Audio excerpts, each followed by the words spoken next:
In this video, you're going to learn about some of the most dangerous cars of all time. Designers and manufacturers have made a huge number of improvements to the vehicles that they've created over the past century. They're now faster, more fuel efficient, and luxurious than ever before. However, the biggest improvement has come in the safety department, but sometimes it doesn't work out that way. Maybe it's bad engineering, or perhaps the vehicles rushed to the market too quickly. Sometimes it's a good idea brought to customers before it's time, and others, it's a bad idea at any time. In other cases, the vehicle's faults come from careless construction and cheap materials. No matter the reasons, there have been plenty of vehicles on the road that could have been rolling advertisements for the coffin industry. Luckily for you, you clicked on this video, because today you're going to learn about some of the most dangerous cars of all time. First on the list is the DeLorean DMC-12. Yes, the iconic Back to the Future car. The DeLorean may have earned its place as one of the most iconic cars in the 1980s, but it was also extremely dangerous. When John DeLorean left General Motors in the 1970s to build a safety sports car, I really hoped DMC-12 wasn't what he had in mind.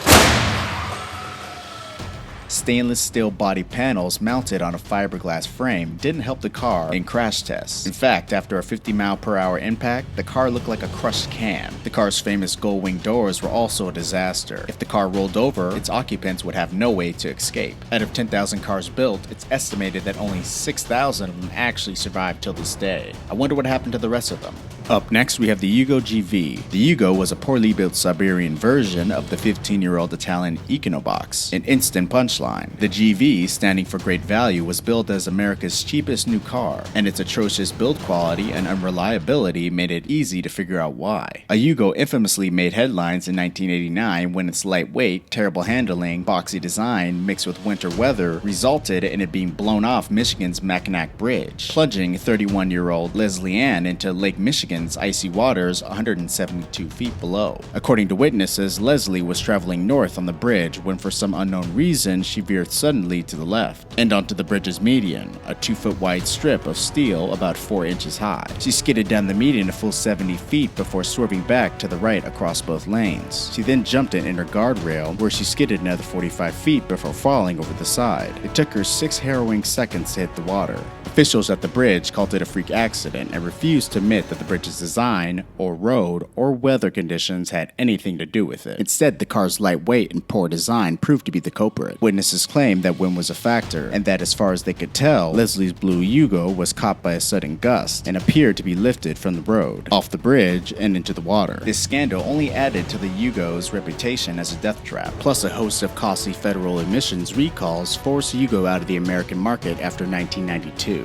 Up next, we have the Pontiac Fiero. The ambitious 2-seat car was designed to be a sporty commuter that would return Pontiac back to its 1960 glory days. Launched in 1984, the Fiero was an initial success, but a design flaw and some seriously incompetent engineering led to a wave of engine fires that affected the first years of the cars. Luckily, the fires caused no deaths, and the issue had been fixed for the 1985 model year. But by 1987, 260 Fieros had gone up in flames. The Fiero's reputation took a beating in the press, and the model was discontinued after 1988. Up next, we have the Ford Model T. Now I know, how could one of the most iconic automobiles in American history be one of the most dangerous? Well, during the time this car was created, safety wasn't a good enough reason to up the expenses of production. The Ford Model T is undoubtedly an automotive icon. During its 19-year production run, Ford sold more than 15 million cars and transformed America into the world's first automotive powerhouse. Unfortunately, the Model T was still a complete death trap, and I won't even mention the fact that Henry Ford famously refused to add front brakes to the car to keep costs down. We'll just let that one slide.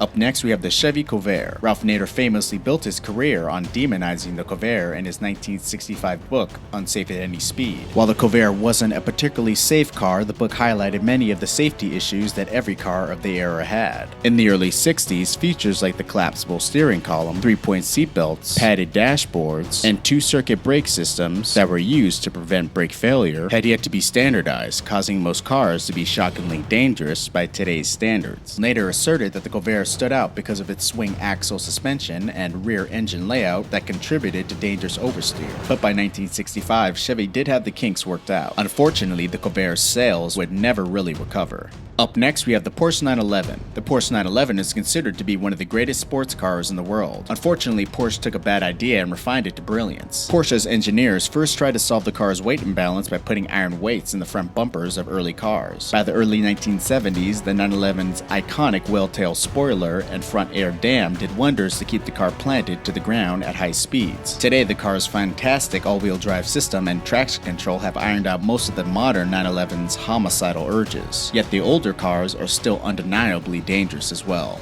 Up next, we have the Ford Pinto.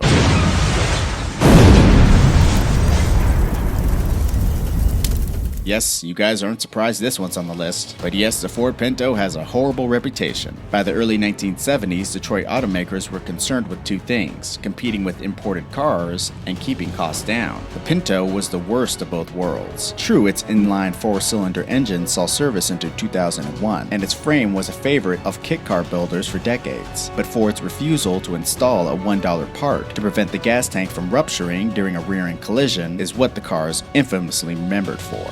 After an expose in Mother Jones in 1977, it was revealed that Ford knew about the defect and opted to pay out individual lawsuits rather than shell out an extra dollar per car to fix the issue. By 1978, the public outcry was so strong that Ford reluctantly recalled 1.5 million Pintos. Ford was unfortunately a little bit late to the party, as around 1,000 people had already died as a result of the car's faulty fuel system. Up next, we have the Chevy Cobalt. Like the Pinto, the Chevy Cobalt was an entry-level compact that was a strong seller for the better part of the decade. Also like the Pinto, it's at the center of one of the worst automotive scandals in history. The unassuming Cobalt is a root of General Motors ignition recalls, where a defect in its ignition switch can cause cars to suddenly turn off at high speeds, deactivating safety systems, an issue that GM knew about and also tried to cover up. To date, there have been over 90 fatalities acknowledged by GM. Up next, we have the Ford Bronco II. During its 7-year model run, the Ford Bronco II was a huge success for Ford. Based on the Ford Ranger's pickup, this little rugged truck was instrumental in kicking off the SUV craze, along with the Chevy S10 Blazer and the Jeep Cherokee. But the car's tall height, short wheelbase, narrow width all made it dangerously susceptible to rollovers. During an official investigation in 1990, it was uncovered on average 70 people died a year when their Broncos rolled over, giving it the highest rollover fatality rate of any vehicle tested.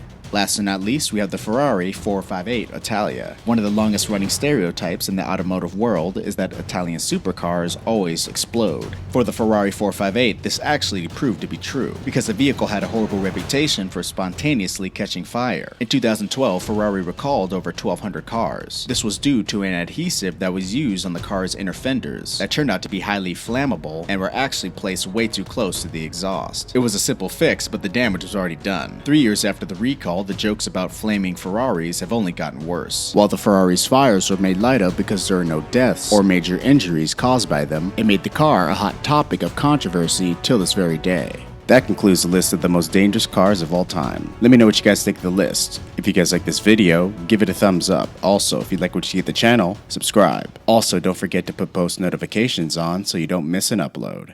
Until next time.